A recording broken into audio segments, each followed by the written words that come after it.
Hello there, my name is Lamin Jai and this is News Review. Thank you for being there. Coming up on the show today, the impact of the coronavirus pandemic continues to be felt in terms of tourism. We have a report on that fruits such as grape or apples are also fruits that are always imported into the country. But there is one person really who is trying to grow these crops or fruits here in the country. We'll have a report on that too. Also, Tamser Jassy is my big guest today. He is the new national president of Gambia Action Party. Before all of that, we will see what the newspapers are saying. I will quickly go through them. The Standard and the Point newspaper. The Standard today, their lead story is saying Dabo says he will link President Barrow with drug dealers unless.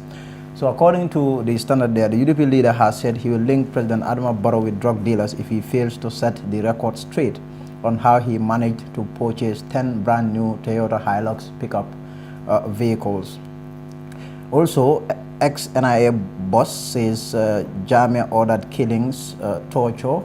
That was Abdullahi Kujabi, the former Director General of the National Intelligence Agency, when he was testifying at the Truth Commission yesterday, said in the article has described the former Gambian leader as temperamental, impulsive, and a gangster, and an immature character whose madness did not spare his own family members. Kujabi, a cousin of the former president, admitted before the TRRC that he was made intelligence officer liaising between the National Intelligence Agency and State House, where his cousin called the shots. He rose through the ranks to become director himself, even though he admitted he may not be the most qualified.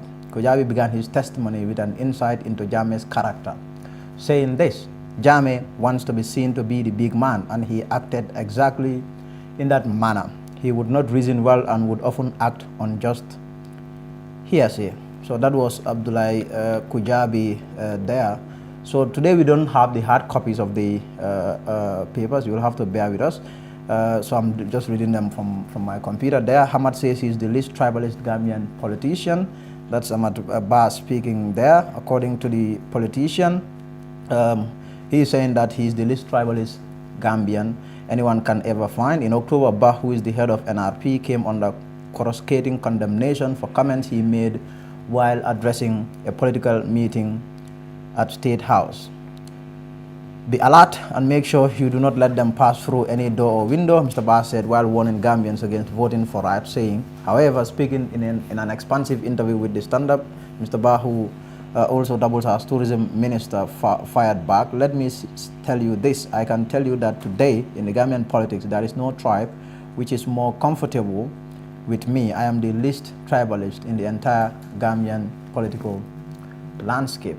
That's Hamad Ba there. Also, government slammed for guilt in Senegalese diplomats' sex crime. The Gambia government was complicit and guilty in its handling of a sex crime allegedly committed in April by a Senegalese diplomat, the Child Protection Alliance has said. Now we will see what Foria is reporting on. The other story there is saying, I was a strong sympathizer of the APRC, says the former. They are also reporting on the former director of the NIA there, Abdullahi Kujabi, grade 12. Let's see what other stories are on the Standard. Well, Foria. Well, pretty much that will be that for the newspapers. We will take a short break, and the show continues. Stay with us. For the first time in the Gambia, your favorite GSM operator, Africell, is the first and only GSM operator to launch a brand new technology called the eSIM. The eSIM simply means you can use your phone without a SIM card. Do you have an iPhone 11, any of the iPhone X series, a Google Pixel 3, or any new phone that supports the e-technology? Then walk into any Africell customer care center and activate your eSIM today. With your virtual Africell SIM, you can use more than one number without having a physical SIM card in your phone. Enjoy this brand new technology for the first time in the Gambia, brought to you by Africell. eSIM, your phone without a SIM card. For more information, please call 111. Where Africell goes, nobody dares to follow. Welcome back. So the impact of the COVID-19 pandemic continues to be felt on the tourism industry. There are less tourists in the country and the TDA is always dull these days? Usman Jara tells us more. The last quarter of January and the first quarter of February defines the tourism industry in its peak period, and the tourism development area is normally a clear justification, as several dozens of tourists could be spotted in the TDA. But with the outbreak of COVID-19, the perspective has changed. Yeah, for us, things have changed really much, because when we used to have tourists, we used to have a lot of sales every day, but for now we rarely have customers, and we're here every day struggling. But we still like working every day, we are opening, but we rarely have customers now. And things have changed rapidly for us, man, really bad. Yeah, for us, like, we wanted to do business, and we try like a place where like tourist centers, like a tourist center where we can have a lot of tourists. And then this is what we wanted to do, like tourist business center for tourists, bring a lot of products for tourists, and at least we can sell them. But now they are working every day, we are no tourists, and we rarely have sales. Right now, cool for Kolyari na man. We like business over what they haven't right now for Kolyari na, you know, because of coronavirus in cool.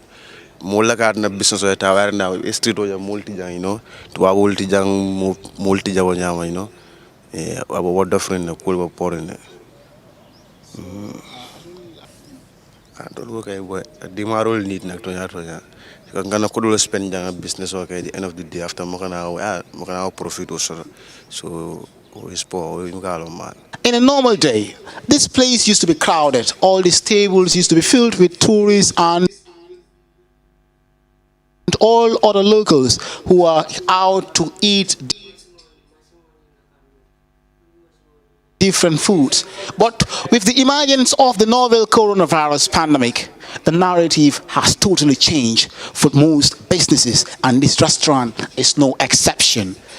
To my understanding, business is not moving, and government does not do nothing about it, because we understand before we have contact with Fatu Network about the Corona Refund money that Hamad Ba gave.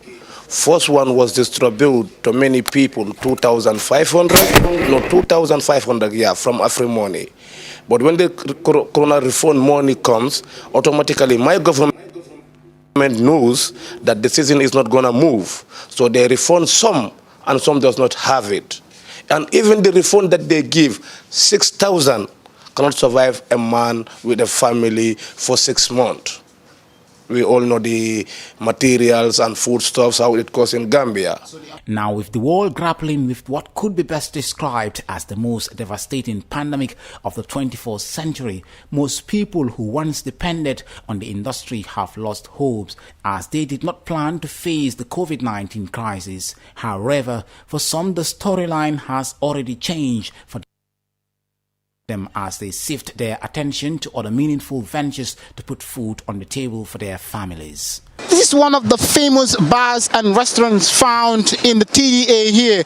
And now from just the bar and the restaurant here, now we're at the beach. And normally this place used to be crowded with tourists all over. On the beach side, it's a different narrative. Last year when I visited this place at this time, this place was filled with tourists, but now due to the high impact and the damage already caused by the COVID-19 pandemic, the place is empty.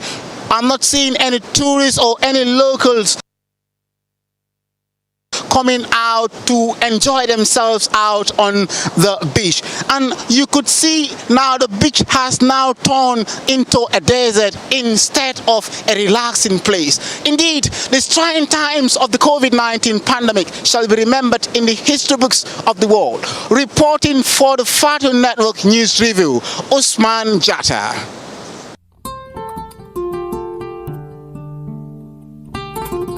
Home is where the heart is. Home is where you feel safe and secure. Delaba Housing Estate is the newest estate by TAF Africa Global. located strategically along the newly built Sukuta Jabang Highway. Dalaba Estates offers roads, street lights, a gated community that offers water reticulation system, solar street lights, and a proper drainage system. Over the next 10 years, Taft Africa Global aims to build 10,000 homes in the Gambia for you to own. For you to feel safe and secure in a community with all the necessities to live comfortably. Thank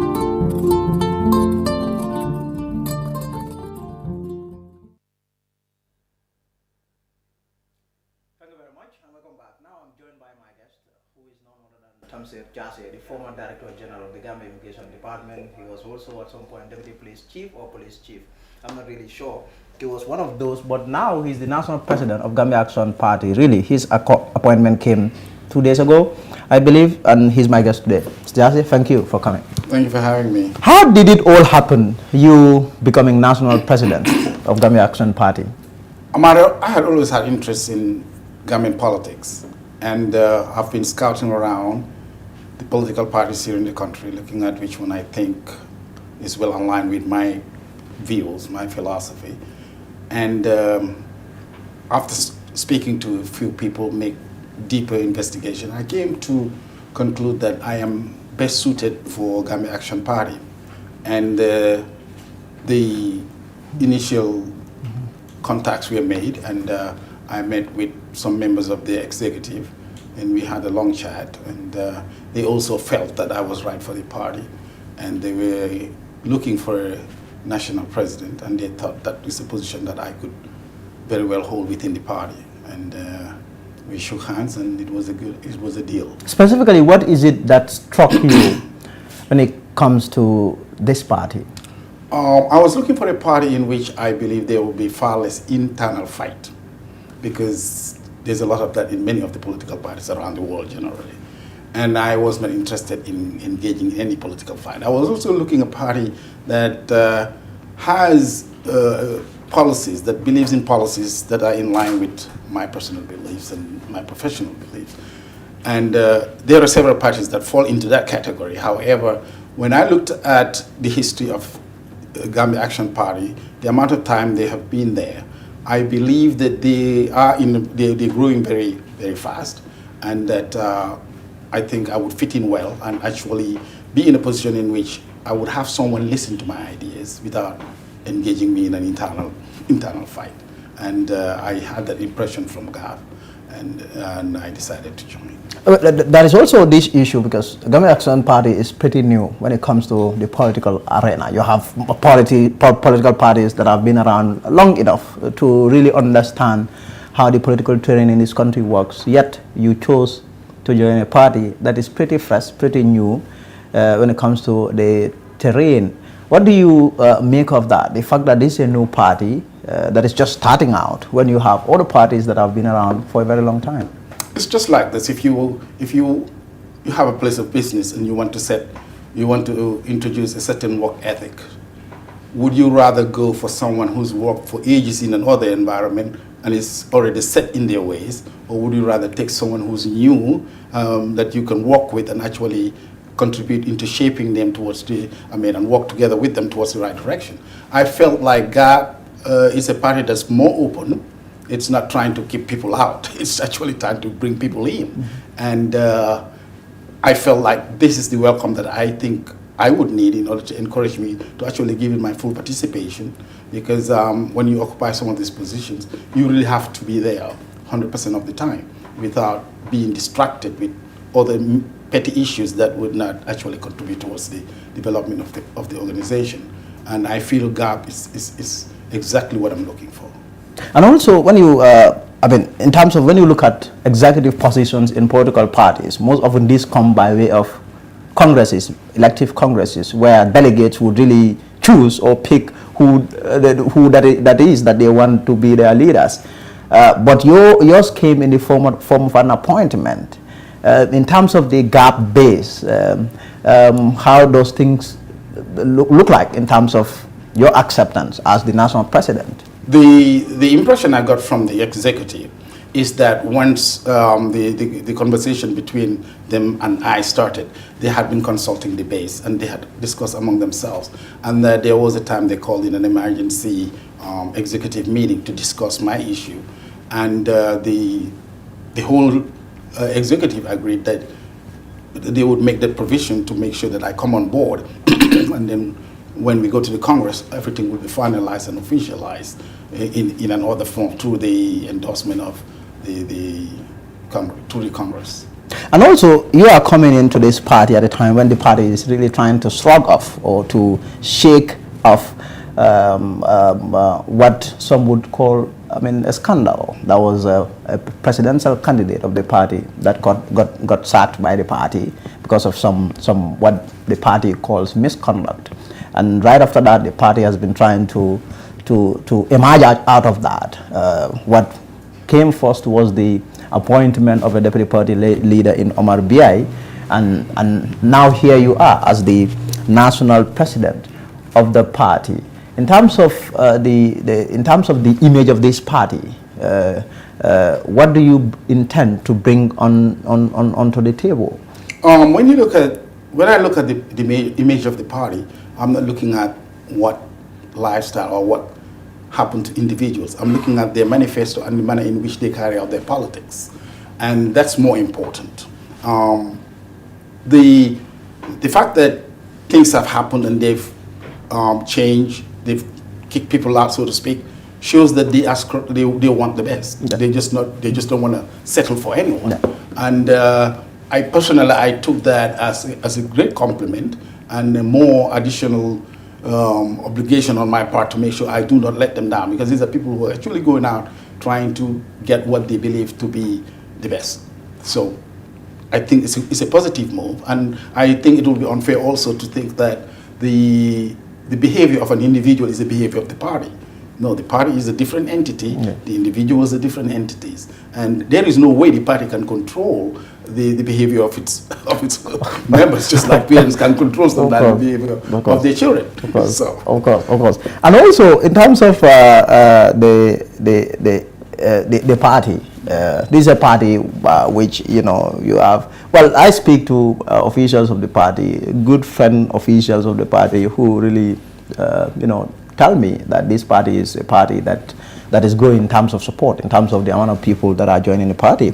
Your joining the party is one clear or classic example, if you like, or proof, if you like. But in terms of the support base, how is it like? I mean, I know you've been in the party for not very long, but you must have at least have an idea as to the support base of this party. How strong is GAP? It's very strong and has tremendous potential to grow. I had scanned the Gambian electorate. I have scanned the entire country to make up my mind as to what party to follow. And I believe that Gambians are actually looking for substance in the political party.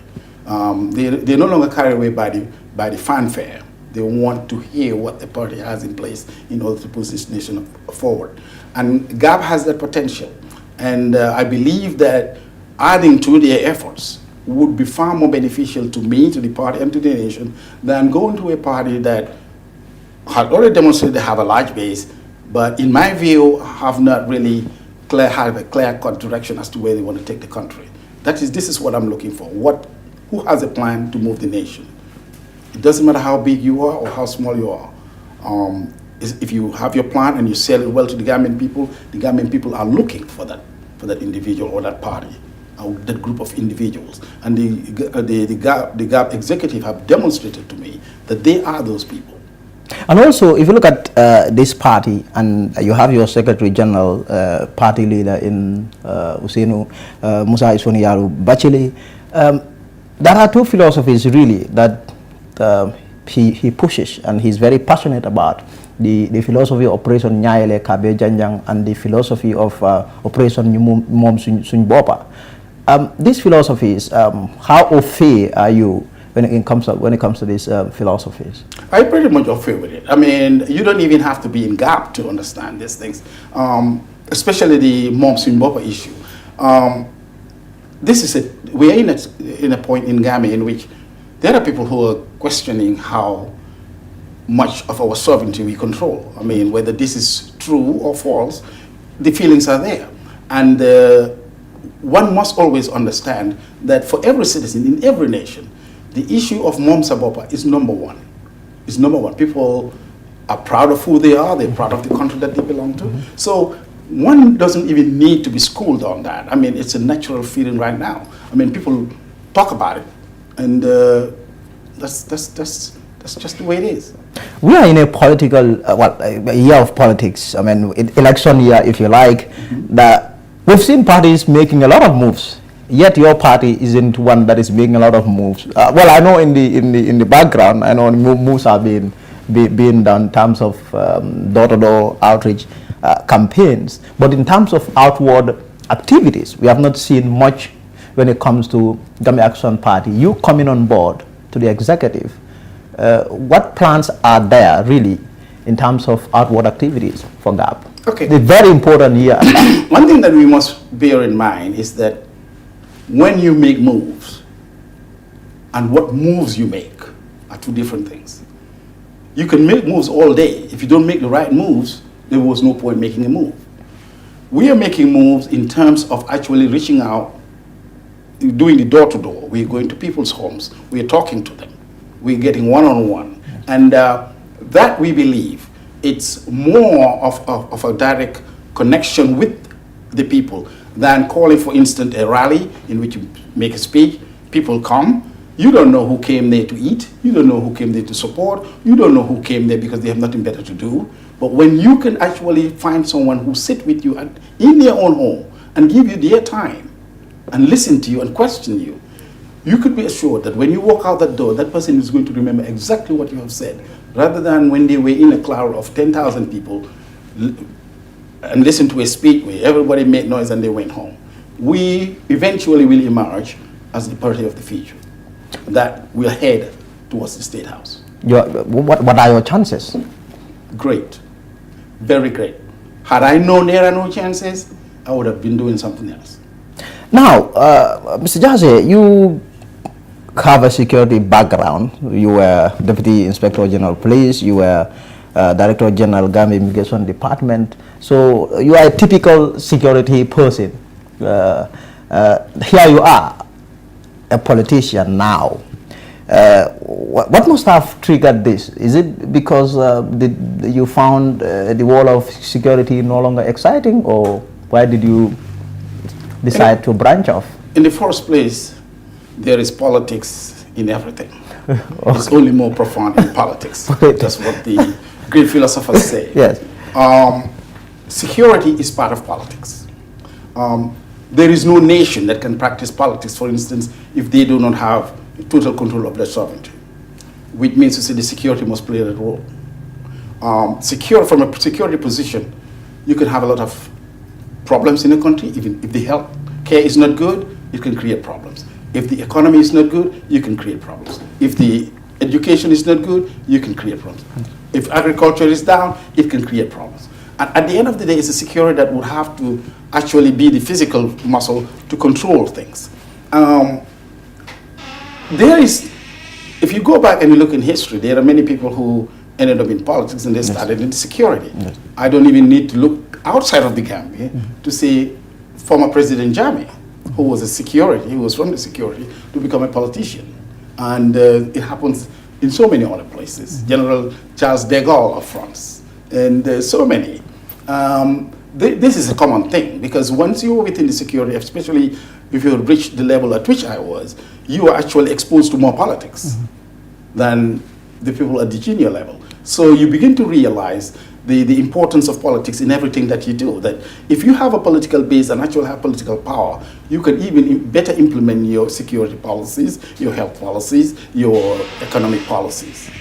I would encourage anyone who can get involved in politics. Yet you have some who do not really trust those people that have a security background. People like Jammeh, for example. We've seen what he turned into.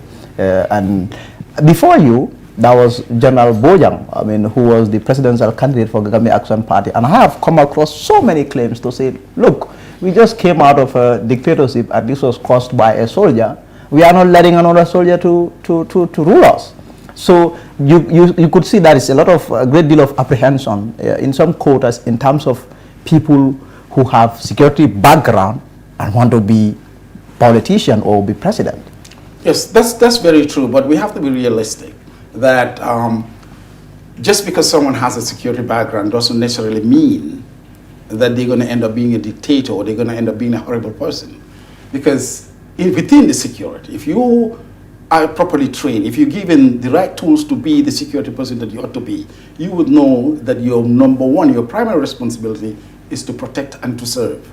With that mentality, I don't see how if you really have that mentality in you, I don't see how you could become a dictator. I don't see how you could become an oppressor. I don't see how you could become the very problem of the people instead of being a solution to their problem. Within the military, especially I serve in the United States military. Exactly. And the training I have, my initial training was not to pick up a gun and start shooting. They told me the history of the military, the purpose of the military, and who are the heads of the military, and how to respect the civilian. Do you know, for instance, that when we are in boot camp, initial training, when we first leave the base to go into the community, we are instructed to address every male sir and every woman ma'am. We must show respect to them because we serve them. They don't serve us. So with that mentality, you would understand why the proper training would lead you to do the right thing. Now, let us dissect one thing then. Why do you think, in your opinion, in Africa, it's quite common in Africa, where people with a military or security background would turn out to be horrible leaders? There are examples galore across Africa. Why do you think that is always the case? Well, if you go back and you look at history, there has been so many coups in Africa. And many of us, myself included, grew up in an environment that glorified coups. We used to talk about these great people who successfully overthrew governments. Maybe those governments deserve to be overthrown. I don't know. But coup is always illegal. Yeah. Taking up arms against the state that is true. It's always treason. It is always treason. Yes. But in many cases, you find out it's someone committing treason to someone who committed treason. So, in most cases in that's most what African it is. countries. The ideal situation would be that there are no coups and we have a civilian government that respects the right of the people. But things haven't always gone well with the civilian governments either. Of course, clearly. So quite frankly, we do have a leadership problem in Africa. I think that whether it's military or non-military, it's the same.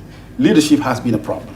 Now, let us also dissect the myriad of challenges or problems that are facing this country. I mean, you have been around long enough to know that this country is not entirely well when it comes to its health. There are a lot of problems from poverty, from our system, the leadership, system of governance. All of that really, you look at the governments that are three governments. We are in the Barrow administration, a government that came on the back of a massive struggle really to end the dictatorship toga. The dictatorship was sacked, and then this current president came. There was a lot of excitement around his emergence. 4 years now, in terms of the challenges that we face as a country, the economic, to the social, to other really challenges, environmental. What is your assessment in terms of how far or not far the Gambia has gone? Okay, I'm just going to give you a general position on health, security, economy. Exactly. Yeah. Mr. Barrow had to deal with a problem that was there for over 22 years. You can't take 5 years to solve a 22-year-old problem. Let's be realistic. And halfway through his tenure, he had to deal with the 3-year Jotna, which, depending on what side of the coin you are, it was either justified or not justified. We'll leave that as it is. And then when you look at the fallout between Mr. Barrow and Mr. Dabo, it's an indication that there was a problem inside the government. And that alone is enough to maybe distract the efforts of... Or even derail, if you like. Derail the efforts of reform. The agenda. So what we as a party, GAP as a party, is doing, We are looking at the situation as it is. We have a full understanding of the situation, and we are offering a solution to that problem. Whatever was the problem between Mr. Barrow and Mr. Dabo during their time in the State House, we are not going to let that distract Gambia Action Party. Our solution, or our approach, is to come up with a solution to these problems that are economic, security, education, health, agriculture, and so on and so forth. And the assessment is that GAP is well positioned to solve these problems. We have a policy that would change the condition of the Gambia. But do you think the Barrow administration has at least achieved something in terms of turning things around, really, the fortunes of this country? I am looking at it, when I look at it from a personal standpoint, I'm saying that there is a lot that needs to be done. It could be done. I was lucky enough to have participated in some form of SSR through the United Nations Development Program. Of course, yeah. And I participated in creating documents that are to be used for SSR, and I know there's a lot that has been done for SSR. However, it's not enough to just have documents sitting on a shelf, because the Gambian people do not read those documents to know. They want to feel the difference of what policing was like and what it is now, what the economy was like and what it is now, what the education was like and what it is now. This is what matters to the Gambian people, and this is where we believe that GAP can actually make the difference in bringing the right reforms in all sectors so that this nation can start moving forward. And in fact, that was one area that I was always going to ask you, as someone who has a security orientation. Really, one of the promises that was made by President Adama Barrow has to do with our security, because really, if if that is one sector that really aided and abetted dictatorship in this country, has to do with security, the military, the NIA, the police. As someone who has a military background, not just military, but a security background in general, in terms of the approach that this government has taken to reform the security sector, do you think this is the right approach? Because 4 years down the line, there isn't anything that this government could bring out to say, this is how much we have gone. I think in 2016, after Mr. Barrow won the elections, immediately following that, there was a tremendous amount of goodwill support and tremendous amount of resources that were pumped into the country in terms of human resource and monetary resources. And I had a chance to meet with many of those security specialists that came. And so far as it is, a good job has been done on paper. I will give that credit. But it needs to be operationalized. And that's where I think the Barrow government is found wanting. They have failed to operationalize all those ideas. Because unless you do that, unless you come up with an operation that actually directly impacts positively on the lives of the people, there was no point writing those documents in the first place. And what we at GAP are saying is that we know what those documents say. We know exactly how to take it as it is and build up upon it, because that's what needs to be done, and that's what we're going to do. We understand fully well what's in those documents. Some of them I even participated in writing it, and the ideas are there, and the GAP executive had extensive meetings since I came on board, and we have decided to take a second look at our security policy, for instance, and we have actually changed it, and we've done some very good adjustments to it, and we feel it will address the security needs of the country. And if you look at our military, you would realize that clearly there are still problems around it, which has prompted the government together with ECOWAS to say, okay, we are going to extend the stay of ECOMIC by an extra 1 year, after which we will transform it into a police mission. So clearly, if you look at that and you realize that this is a country whose security is there and they ought to do the job of addressing our security needs, yet they cannot do that. Yet you have foreign troops in our country. Yet now those foreign troops are going to be transformed into some so-called police mission. When it comes to our military in reforming it, what do you think should be done specifically, what do you think should be done? Is it about sacking some people, removing some officers, and bringing others? What should it involve in terms of reforming our military to put it in a position to be able to take care of or take charge of our security? The kind of military you have is determined by what policies you have as a nation. You have your policies, then you design your military to meet those policies. Let's take, for instance, the former president.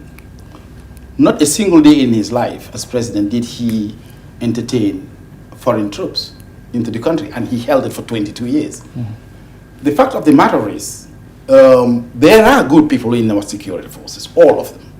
There are some people whose behavior and activities, as revealed within the TRRC, are questionable whether these people should still be in uniform. But then let's not forget that we are talking about reconciliation.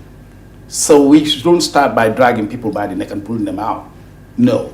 What we do is that we go back to the drawing board, which has been done, to design the kind of military we want and understand that times have changed. The posture and the nature of the military needs to change with those times, so as to effectively address the needs of the Gambian people. In GAP, what we discussed, we decided that there are new units that need to be within the military. And those units would be, first, we want to create an Army Corps of Engineers. Instead of just having the military sitting there and waiting for a war that will never come, we will train them using the private sector that has been in the business to create an Army Corps of Engineers that initially will work with this civilian sector to help them to become construction specialists. They can build the roads, especially the field roads in the country, the secondary roads. The military could do that. We could create a public works department in all of the regions and actually have military units backing the local government in those areas to build the roads, build the schools, create the boreholes, and start working with the water resources and all other things simultaneously. That means they don't just move from one area to another. Each of the seven administrative regions will have its own units working in there, working with the elected officials of the area and the government officials to actually do this work. We can also create a health corps, a health unit within the military that would be the front line, that would play the front line when it comes to a primary healthcare system. And we talked about actually changing the system where we take healthcare to the people instead of waiting for the people to come to the health centers for the healthcare. Whereas this would be operated by members of the military, the medical corps. And what happens here is that instead of having permanent structures, we're going to have mobile medical stations that would go into the villages. It will have everything you would find in a clinic.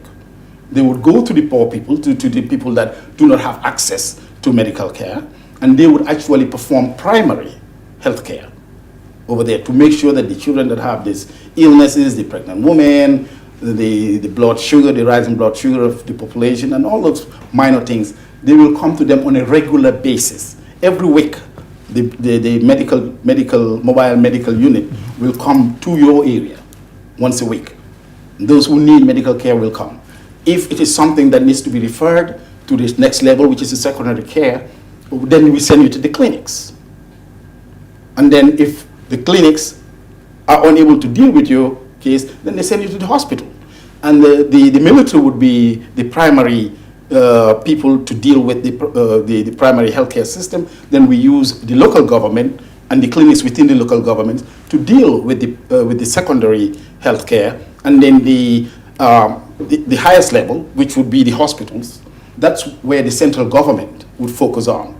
And the central government, in our view, should start attracting private investors who may have access to certain medical equipment that the government doesn't have, and partner with them to make sure that when you need something like a scan, MRI, you don't have to go to Dakar. People will do it here.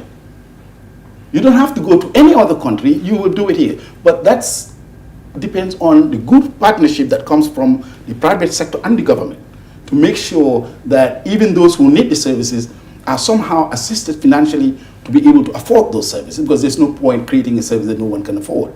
So this is a part of our health policy.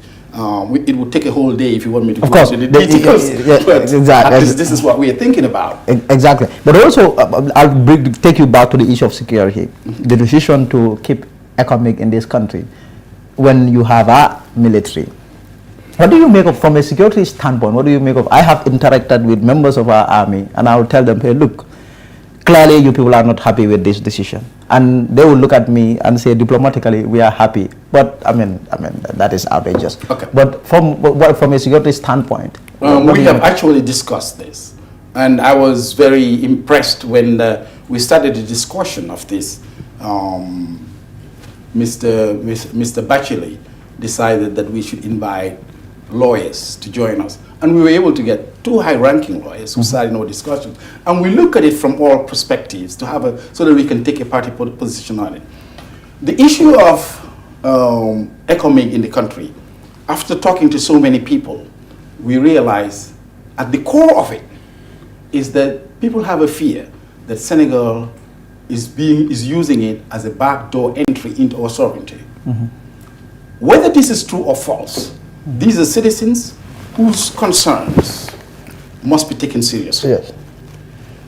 And they must be addressed. Then there is another side of it. The president, who is the leader in this decision-making process, is sitting in a position in which he can have access to information that you and I don't. So we have to give him some benefit of the doubt. Because in security, it is better to have it and don't need it than need it and don't have it. Now, as a compromise, we think, the GAF executive think, that we shouldn't, like some parties are suggesting, take to the streets. That would be irresponsible. That's not our ball game. Yes. Because we want to give the president opportunity to do his job. As much as we want to run in an election, we don't want a failed president either. Yes. Because if he fails, we all fail. Yes. So we would rather dialogue. So what we are saying is that if the president has concluded ECOMIG must come based on information he has, which he cannot share with us, that's fine, they can come. But there has got to be transparency and clear communication from the government to the Gambian people. For those who are concerned that Senegal might be using it as a backdoor entry and encroach on our sovereignty. Now, what we think should happen is that to ease those fears, the government can go back to ECOWAS and say, can we get Nigerians, Ghanaians, and Sierra Leoneans to do this job? Because that would eliminate the fear of Senegal encroaching, or this fear they have of France. I don't know where it's coming from, whether it's real or not, I don't know. But it would be addressed. The thing about having Nigeria, Ghana, and Sierra Leone here to play that role, if it's necessary for someone to play the role, is that we are in the same jurisdiction. We are all Commonwealth, we are all English law. The police officer in Gambia can operate in any of these countries because the criminal procedure is the same. Now, the moment you include French-speaking countries, it can complicate matters because they are of completely different jurisdiction and different policing style and stuff like that. And then we also should be clear. When people come here as police officers, who do they report to? They should report to the IGP, who should have total control, who should be the only one to deploy them when necessary. At least when this is done and is well communicated to the Gambian people, I think that's a compromise. And when ECOMIG comes, we don't want to see them running around the street with guns. They can stay in the barracks. And the IGP knows where they are, and he can activate them when necessary, number one. But again, after talking to people, we came to the realization, and this opinion was shared by just about every member of GAP, that the thing about it is that when you bring in these forces, there is a tendency that it would hamper the efforts of the national forces to develop. And that's exactly, and that is the issue of disaffection. Because if you look at history, the Gambia, you realize that, for example, 1994, early 1990s, there was these Nigerian forces that were in the country, and our forces grew disaffected, and this was what triggered the coup. You could see that happening, right? The issue of how do you now then go about managing disaffection, because clearly our military would be sitting there silently, pretending that they are okay with it when they are not. So how do you manage that? Okay, and that's exactly why we need a clear communication. And if there is a necessity, if there is a justification of bringing economic troops, police officers, whatever we call them, into the Gambia, the head of the military, the head of the police, the head of the intelligence, the head of immigration, and all these forces will know why. They need to communicate to their people. But there must be clear-cut efforts by the government to start winning us off foreign security aid and start rebuilding our own security forces. Because there's no point. You cannot mortgage your security. You cannot put it in the hands of someone else. Because at the end of the day, all relationships don't last forever. They may decide to pull out any minute. And exactly, and I remember writing an op-ed, and in terms of the decision, you have our forces, yet the president settled for foreign forces. I clearly, in my layman opinion, think that that was the easier route, because the issue of reforming the security, it takes time, it's complex. So why don't I just go with the one that is way more easier? Yeah, that's, like you said, choosing the easy way. Yes. Choosing the easy way out. However, you can't be that way forever. At some point, you'll have to stop and protect your own, because whoever is paying for ECOMIC to be here is going to get fed up someday. They're going to get tired. Unless they have a motive, and once they reach their motive, then they will begin to cash in on their investment. And the question is that something we can afford as Gambians? Maybe not. So let's take the responsibility of reorganizing and reforming our own forces. What I would like to tell the president is this: Mr. President, you have everything you need to reorganize your own security. Maybe you should look into the camera. Mr. President, yes. I am here to tell you that you have everything you need. You have the men, the women, you have good people in this country who can come up, who actually may have come up with a good strategy that when you look at it with your team, you will be satisfied with it, and God will be right there to work with you, to show you exactly what needs to be done, and we can do it together as a nation. Now let's talk a little bit on some of the areas, aspects that are quite critical to the future of this country. When this government was forming, when it was coming in, one of the most important things that it vowed to do has to do with the triggering of a third republic by way of building a new constitution. Your party was a key stakeholder in this process, the issue of a new constitution. But what we have seen, it has collapsed when it got to the National Assembly, and really that left it in a very uncertain state. In terms of I interviewed the Secretary General of the party, Mr.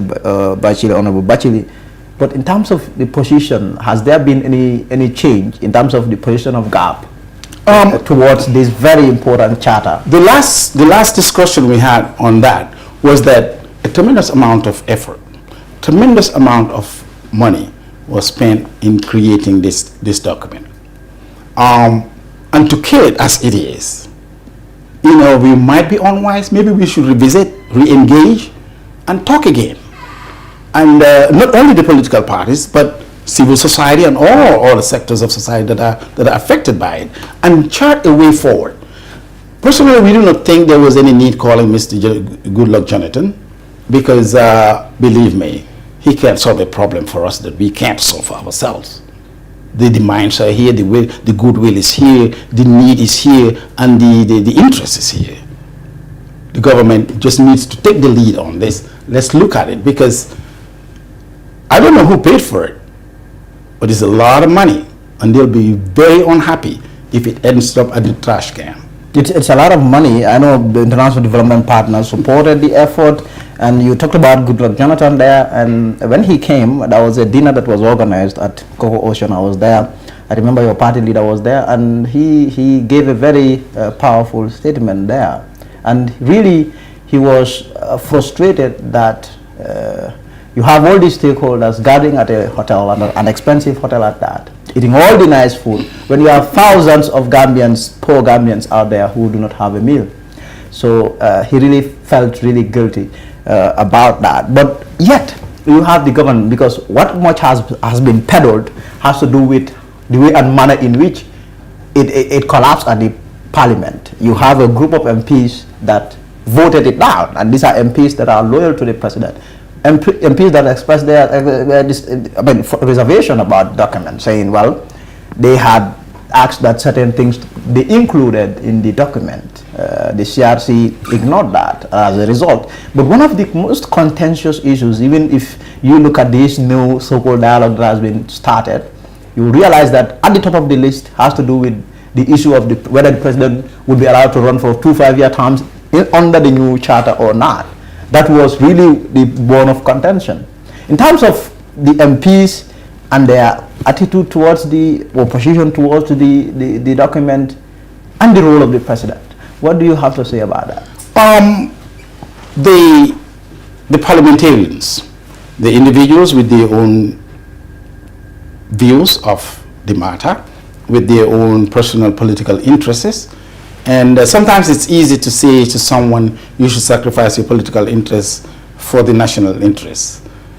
I mean, I wouldn't ask anyone to do that because I know really it's not easy. The best is to align your political interests with that of the national interest, and that's much easier to manage. For whatever reason. How about when, let me cut you in there, how about when they are not alignable? That would be a matter of opinion. Because someone else can actually bring up an argument and say it is not to the national interest to do this. It's just an opinion, and you can disagree. So what we have to do is, instead of criticizing one another for the position we've taken, let's force coming back to the table. We must come back to the table, because the fact of the matter is, that is a document in which Gambians participated to write it. One can safely say is the desire of the Gambian people. It wasn't a document written by a handful of people locked up in a room in a hotel. These people went around the world and talked to Gambians. I mean, one might say that Halifa Salah's argument that they should have just made amendments of the areas in which it wasn't suitable for a democracy. That's also a very viable argument. However, that did not happen. This is how it happened. We must not waste this effort. We must not waste all these resources. We must not go back to a constitution that hasn't worked for us. We must find a way forward, and the only way we can do it is through dialogue. And Gambia Action Party is willing to lead the dialogue. For now, we are left with the 1997 constitution, and election is just months away. And I know that the government is scrambling really to finding a way of pushing it just about by June to push it back at the National Assembly. Whether it's going to pass or not going to pass, that is up in the air. But as of now, what we have is the 1997 constitution, and we are headed to election. Would you be comfortable, the country going to election with the current constitution? No, I will not be comfortable, and Gambia Action Party is definitely not comfortable with that. The fact that we embarked on a constitutional review is evidence that we weren't happy with what we've got. That's obvious. That's why we look for something better. Yes. Now that we have come up with a document in which anyone would see that it was a participative document in which Gambians from all walks of life actually participated in writing it. So therefore, it cannot be pushed aside. This is the voice of the people. Our position is that we go into election with a new constitution that works for the Gambia, instead of going back to the old one we knew isn't working well enough to a point that we wanted to review it. So yes, we want a new one.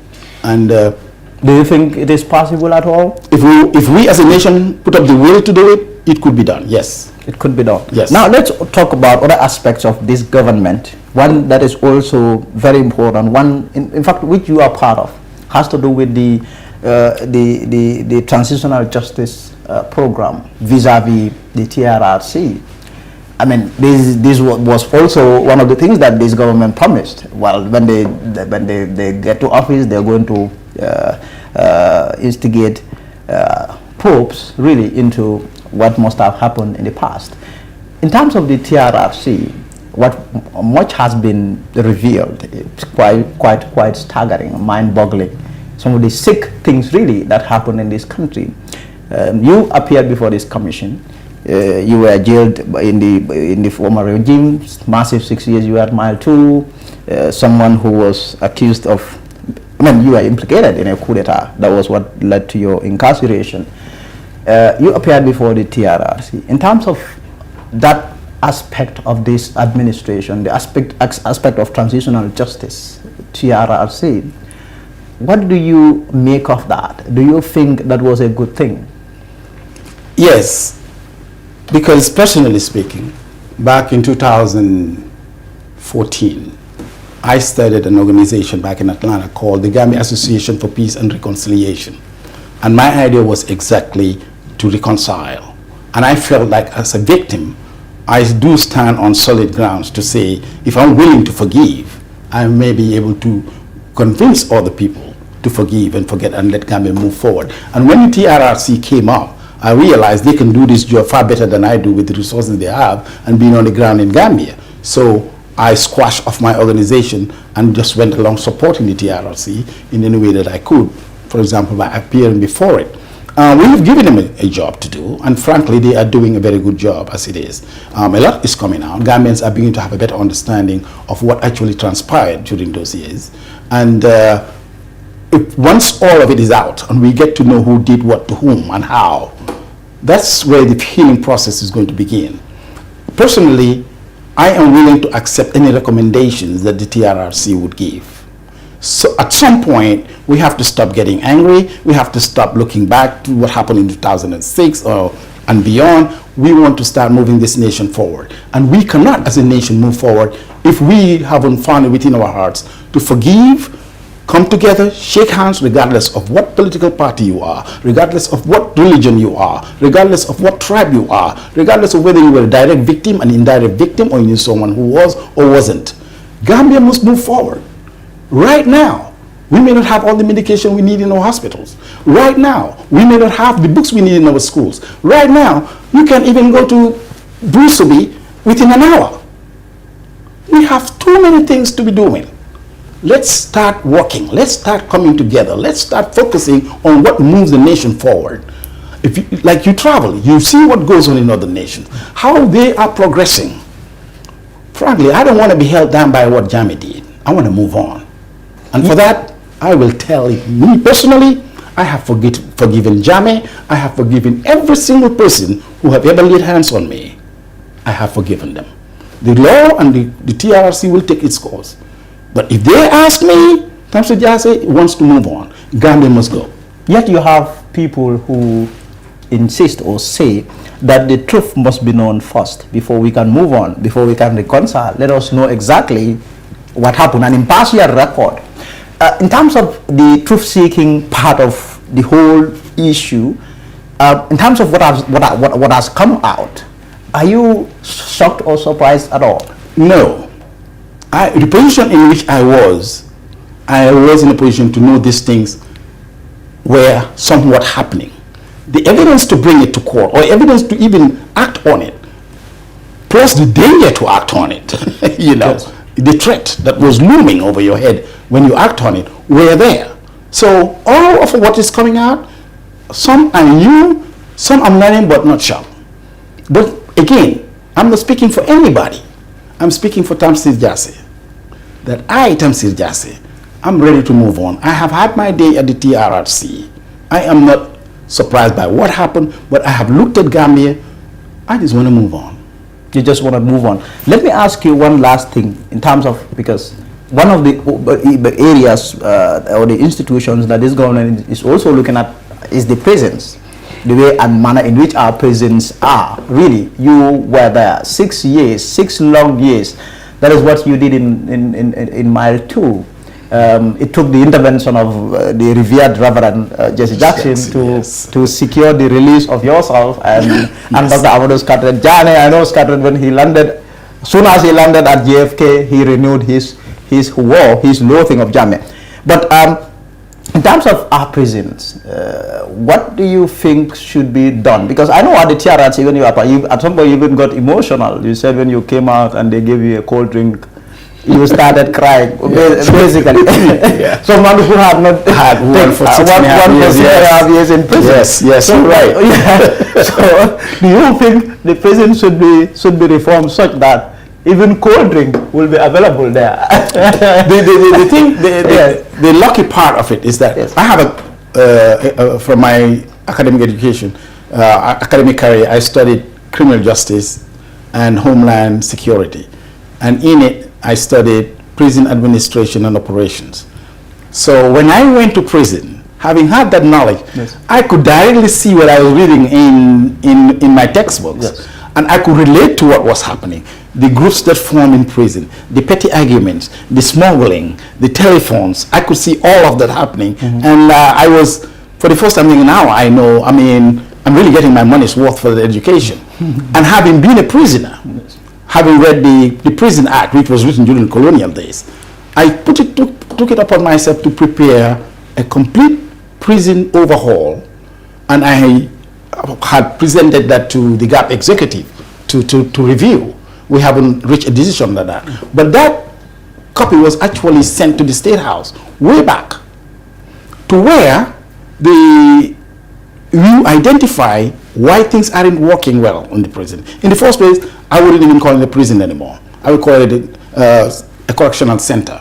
To change the name, you change the attitude of the officers that work there. To know they're there to rehabilitate, to correct the behaviors of people that end up there. To redeem people. Yes. And I prepared everything. And it's in written form that the government can actually look at. But I also know that the UNDP have a program in prisons reform. So I'm waiting to get a full report on that so I can reconcile to see how we can reconcile their work plus our work as a national policy for Gambia Action Party to implement for the Gambian people. One of the things we look at is the educational system. I did 6 years in Mile 2. There are some who did 10. Do you know how much education you can get in 10 years? You can do a high school, your bachelor's and your master's. Why don't we have a link between the high schools, the colleges, Gambia University, for people in prison to take lessons? Why don't we look at for instance, some of the work that you could do in the prison? If you go to a place like the United States, do you know that every number plate on the car is made by a prisoner?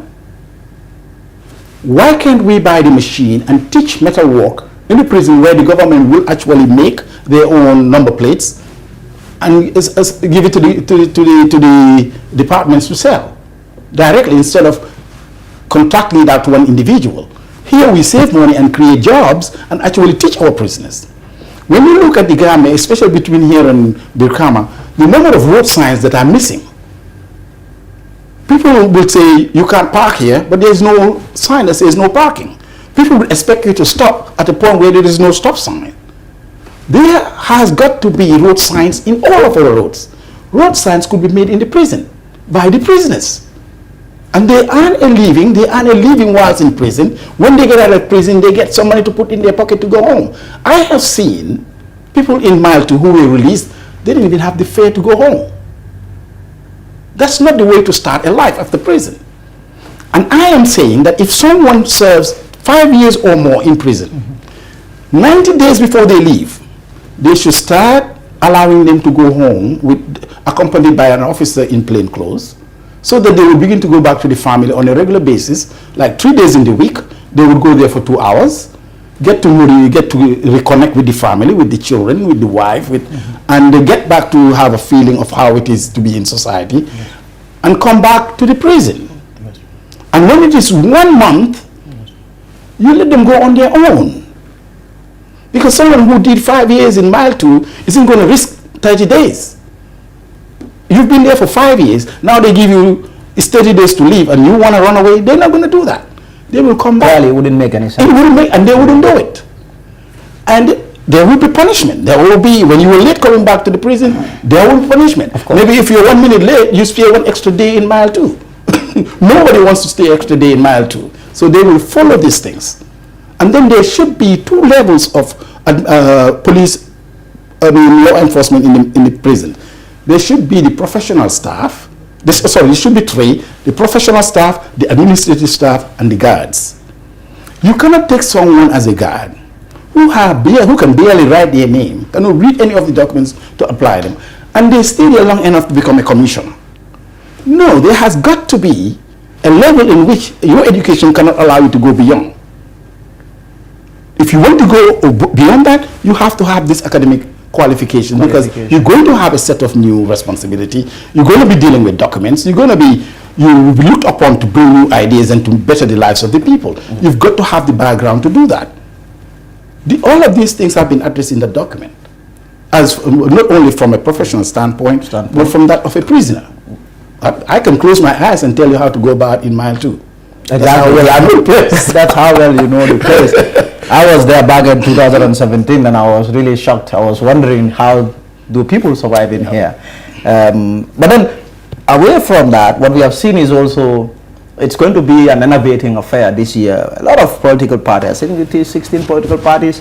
We've seen just at the weekend, the president launched his party, National People's Party. Yes. There, he declared NPP, the party of the present, but also the future. Do you feel threatened by that at all, as a competitor? Well, as a rival? Was free. You're not charged for saying anything. so yes, he has confidence in his party, but so does the UDP, so does the GAP, so does NRP, so does any other party. So, and he has to advocate for his party. Of course, let him advocate. We're advocating for ours. But the fact of the matter is, what matters at the end of the day is that we must move the Gambia forward. We must come up with concrete plans. Explain to the Gambian people, this is where we are, this is where we're going to go, and this is how we're going to get there. Once this is clear, Gambians would begin to see who has the ideas and who has the noise. We've got ideas. Exactly. That makes a lot of sense. But also, let me get your opinion on the issue of drugs as they relate to security. Just recently, staggering amount of cocaine was seized at the port, and there was a lot of noise around that, the issue of the drug seizure, nearly 3 tons. From a security point of view, how does this affect our security as a nation? The fact that there's such a high level, such a high amount of drugs have entered the country, showed there was a breakdown in security. What was the cause of that breakdown needs to be investigated. That kind of money, you can tell, it wasn't intended for Gambians. So Gambia is being used as a transit point. Nobody should welcome their nation being used as a transit point for child smuggling, human trafficking, weapons trafficking, drugs. We don't want that. And now the government needs to look at the origin of the drugs, who is the middle person here, and where they were intended to be sent. We have a responsibility as a nation to ensure that this doesn't happen.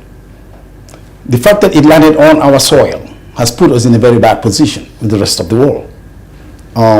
We don't want to be seen as a drug transit point, because when the drugs come, the guns come. When the guns come, the senseless death begins. This must be dealt with. This must be investigated, and whoever is involved must be prosecuted to the fullest extent of the law. When you go back and you study the history of drug trafficking, the brutality that it comes with, the bloodshed that accompanies it, we don't ever want to come anywhere near that. Not little Gambia, a country that's only, what, 20 miles wide and how many miles long? It doesn't fit in here. We must stand up firmly and end it decisively. Mr. Joshua, do you have a final comment? My final comment is to the Gambian people. We are at a point in our nation in which we must come together and look for the best way forward to solve our endless problems. We have many of them. The condition of the Gambian today is such that some have lost hope. We have youth who have two options. They either take to the high seas and risk their lives, or they find a 75-year-old white European to marry. This is not what a nation should be proud of. We see, you go to certain places right now, you find the youth so hopeless that they spend the whole day drinking attire and smoking marijuana with absolutely no desire to know exactly what exactly what they can do for the nation, because the leadership is not being provided. Gambia Action Party wants to put that into consideration and come up with. We have already gotten several ideas in which to engage the youth, give them the protection they need in economic opportunity to move forward. For instance, we are considering introducing a law in which, when it comes to retail trade, you must be a citizen of ECOWAS in the country to be engaged in retail trade. If you are not a citizen of ECOWAS, you can engage in manufacturing or wholesale. But we have to create a niche within the economy to encourage our youth. And we must put under consideration we are part of ECOWAS, and therefore must accommodate ECOWAS citizens. Yes. And even those individuals who are not citizens of ECOWAS but have been here in this country long enough and have been engaged in retail trade, they will be given a fast track to citizenship, where they can become citizen and continue living in the country and enjoy those benefits as well. So no one is torn away that does not deserve being torn away. We are considering bringing back, you remember the NTC, National Trading Corporation style? Yes. We're talking with people who were engaged in that, and we're looking for ways in which to bring it back and create jobs for the youth so that they can be owners of businesses, not just have a job, but actually own the business. And there is a long process program in which they would go through training to help them with financial discipline and understand the difference between the person and the business, so that they would not just take the money, put it in their pocket and start having fun. Yes. So we are looking into all of that, and we want to work with all of the political parties in the country to achieve what we need to achieve for the Gambian people. So we have a tremendous amount of ideas that we can share, but time doesn't allow us. But there will be other times in which we will elaborate on these different issues. Elaborate on some of the parties that Gambia Action Party would want to work with in the elections. But Mr. Tamsir Jasseh, thank you for coming. Thank you for having me once again. Thank you. Appreciate it. Thank you. That is the new national president of Gambia Action Party speaking to me there. Before we go, I have a story for you. Fruits such as apple and other fruits like grapes are always imported into the country. Hardly do you see them grown in this country. One person, however, is trying to change that. Jakasise Jayete tells us more. The economy of the Gambia is heavily reliant on agriculture, and even with that, the agricultural sector is limited to some certain crop cultivation. Fruits such as apples, grapes, pineapples, plums, and the likes are imported into the country at a large scale because of the concept that they can't be grown in the country. A young Gambian in his mid-30s by the name Bamboring Sambu has proven that that concept is wrong, as it is possible to grow such crops on Gambian soil. Ghana, si hotel bu ma dekon dama feka ay apple tree, a very fruiting apple tree bu fa nekon. So ma laajte gaay ne well apple ndax daf di grow Africa. ñu ne ma ne ñun sa there was a concept ne apple du grow fii waaye ma ne la ne ñun sa suñ dëkk loolu la ñoo wax ne apple du grow waaye ñu ne ma ne well ñun dañ isi seedling si ñu grow leen fii ma gis ne that is possible. So ma ne wow, then I am a road builder.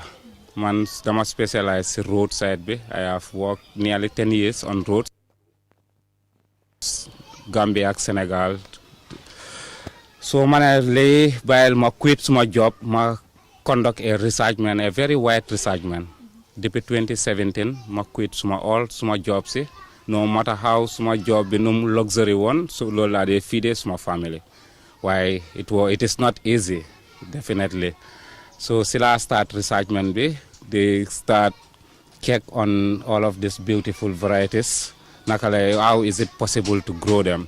Waaye yàlla ñëw booleem ak nit bu nga xam ne nit ku baax mu nekk ay Israelians may chat ak moom tamit mu ne ma ne Israel is a desert mënuñoo grow woon dara waaye they fight the soil pour léegi ñoom tamit they are fruit exporters in the world and so many agricultural products export out of the world. Ma ne kon it is possible in the Gambia too because he is the CEO and co-founder of Maxway Tropical Greening Farm and Germination Center, a farm that aims to put a stop to the importations of such food crops. Suñ aim is to stop a food importations suñ réew.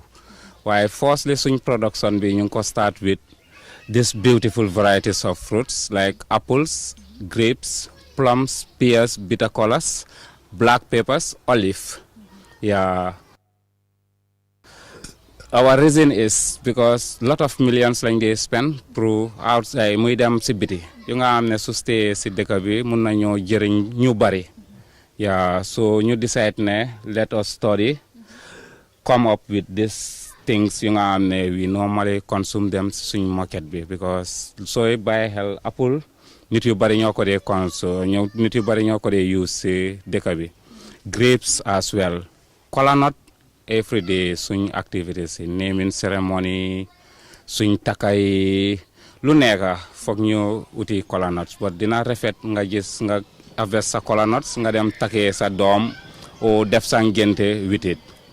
Yeah, loolu mooy suñ aim to stop the food importation in the Gambia. He believes that in order to improve the country's agricultural sector, people should change their perceptions towards agriculture and put in more passion, time and dedication, and in that way money can be saved from importing foodstuff. Gambia, definitely we have a long way to go. Bepare as Gambians, we need to get up and work. Comme ñun maak yow yëpp dafa am ñu bari ñu dee wax ne ñun suñ maam yi liggéey nañ si tool yi ba dee amuñ dara waaye kan moo lekka one day nga lekka dara lu nga am ne jógeewut si tool nit béyut ko yee Gambian si dañ war a change suñ concept ñu ñëw into farming nekkut ne office rek a nekka liggéeyekaay man dama liggéey si very luxury office suma office yi dañ de rafet suma fee bi woon tamit at least daf ma doon di sustain waaye soo gisee ma ne bàyyil ma bàyyi yooyu yëpp ñëw si agricultural sector bi ñun dëkk lañ bu nga am ne dañ war a liggéey especially suñ foods because suñ mënut a sustain suñ boppa on food dina difficult trop because COVID-19 bi we are in it and we see naka la COVID-19 bi disturb ñu wheat crack bu ñoo use pour defar suñ buuru yi foriñ yi alhamdulillah with the COVID-19 the world logistic bi ñu ngi mun a def ba ship si ñu ngi move waaye su fekkee ne pandemic la lu nga am ne benn ship mënut a move benn flight mënut a move kon dafa mel ni ñun duñ lekkam buuru ba pare Gambian ñun buuru suñ problème la so loolu moo ñu dugal si lii waaye we are encouraging Gambians pour ñu come into farming. Well, léegi maa ngi bëgg a am some bit of courage because dama dee gis ñu bari ñu dee liggéey si office yi ñuy ñëw fii ne dama am garden suma kër dama bëgg a lii ak lii yee ku nekk mun naa def kotaam bi waaye nañ jóg ñu béy because béy bi comme suñ ñu yeneen mag yi luñ ko dee waxee grow what you eat and eat what you grow. This is very important. The Moroccan type? Yes, exactly. Yeah, the Moroccan type. No, we not have that. Reporting for the Fatu Network News Review, Jaka CCJ. For the first time in the Gambia, your favorite GSM operator, Africell, is the first and only GSM operator to launch a brand new technology called the eSIM. The eSIM simply means you can use your phone without a SIM card. Do you have an iPhone 11, any of the iPhone X series, a Google Pixel 3, or any new phone that supports the e-technology? Then walk into any Africell customer care center and activate your eSIM today. With your virtual Africell SIM, you can use more than one number without having a physical SIM card in your phone. Enjoy this brand new technology for the first time in the Gambia, brought to you by Africell. eSIM, your phone without a SIM card. For more information, please call 111. Where Africell goes, nobody dares to follow. Very well. That will be all for me today. Thank you for being there. Sajo will be back tomorrow. Until then, my name is Lamin Jai. Thank you.